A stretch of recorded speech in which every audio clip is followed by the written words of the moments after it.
hanya perlu ada ta'aruf syar'i. Artinya berkenalan sesuai dengan syariat. Nah, bagaimana kira-kira mekanismenya? Mekanisme itu kata Nabi SAW tahap pertamanya ya. Kepada beberapa sahabat yang mau menikah, lihatlah dari calon pasanganmu sesuatu yang menarik untukmu. Jadi yang paling pertama disuruh adalah nazar syar'i.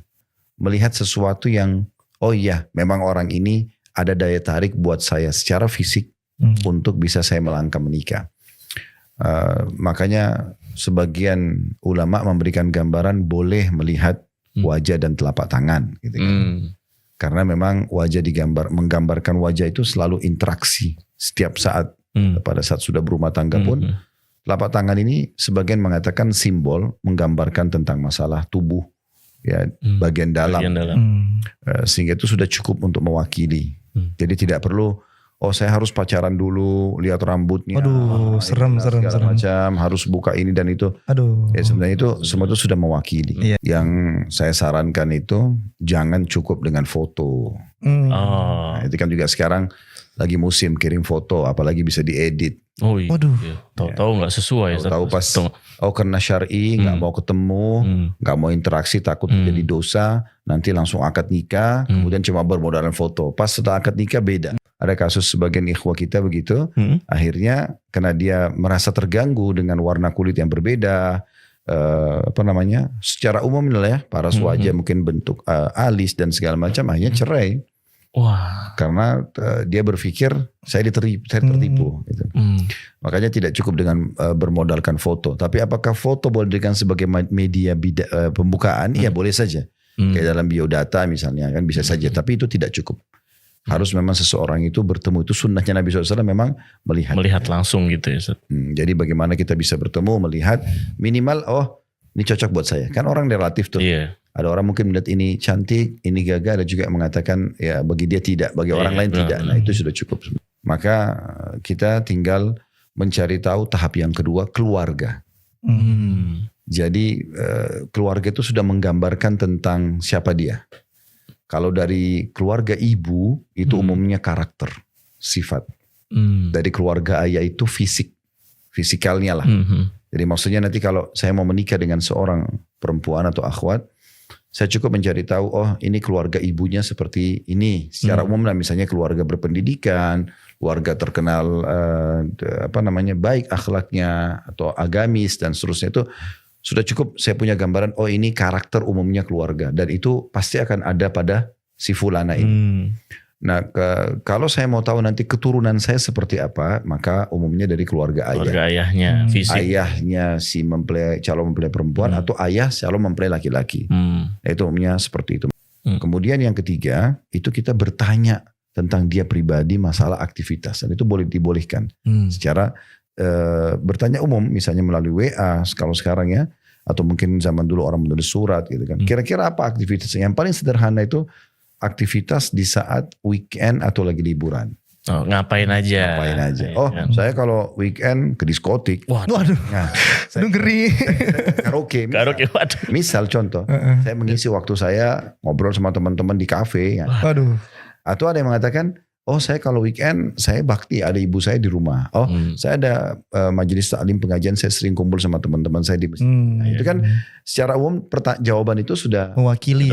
Seperti itu karena sahabat Nabi itu biasa mereka melihat pagi hari, mereka nazar, mereka mencari informasi hari itu secara umum keluarganya, ditanyalah secara umum keluarga ini. Mereka sudah punya informasi, mereka juga tahu aktivitas sehari-hari perempuan itu apa. Udah dilamar malamnya bisa jadi suami istri. Nah, menarik tuh. Itu jadi patokan nih Ustaz, apa harus kayak gitu? Oh enggak. Tapi maksudnya begitu mudahnya. Begitu mudahnya gambarannya. Jadi tidak harus tunggu dulu tanggal yang bagus, tempat yang bagus, segala macam. Intinya menikah itu disegerakan karena amal soleh.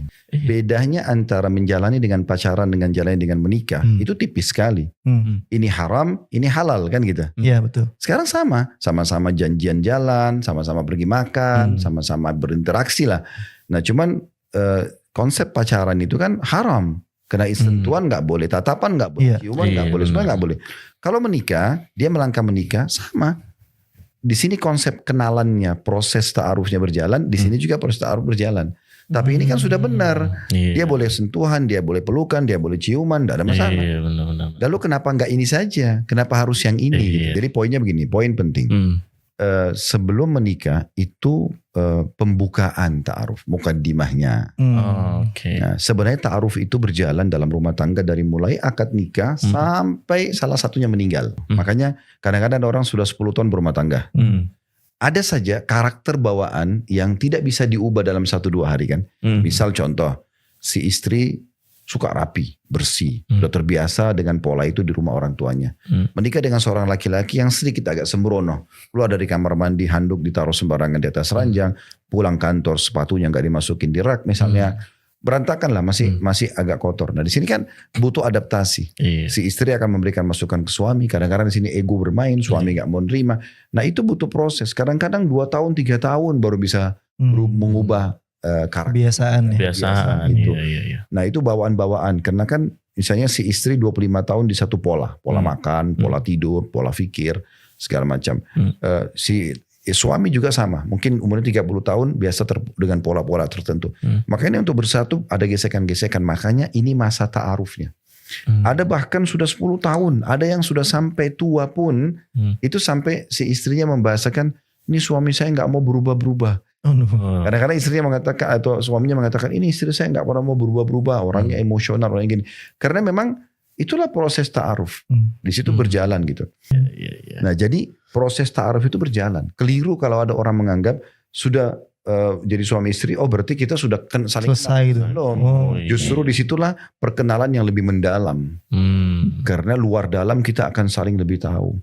Nah yang paling penting adalah dalam menyempurnakan gerbong ta'aruf ini supaya dia bisa bagus dan sempurna, maka harus disepakati poin, kita kembali kepada agama Islam. Setiap kali ada perselisihan dulu, Islam memandang seperti apa. Kalau karakter atau bawaan itu tidak baik dalam pandangan Islam, kita harus tinggalkan. Yang salah harus meninggalkan. Yang benar harus mendukung pasangannya supaya bisa meninggalkannya. Nah itu penting. Kita setuju. Sehingga yang salah selalu memperbaiki, yang benar selalu mendukung, memperbaiki. Nah, yang keempat ini tidak kalah penting, itu istikharah. Nah, istikharah ini akan melibatkan Allah menunjukkan orang ini baik atau tidak. Ini yang paling penting sebenarnya. Nah, dan istikharah itu sebenarnya kata ulama adalah jalan pintasnya doa. Jadi kalau mau jalan pintas doa, istikharah. Karena kita langsung minta kepada Allah pada saat itu, ya Allah, kalau orang ini baik buat saya di agama saya, di urusan dunia saya, di urusan akhirat saya, mudahkan. Kalau ini buruk buat saya di agama saya, urusan dunia, urusan akhirat saya, maka alihkan saya dari dia, alihkan dia dari saya. Kemudian tentukanlah kebaikan untukku dimanapun aku berada dan buatlah aku ridho kepadanya. Itu kan penutupan doa istikharah.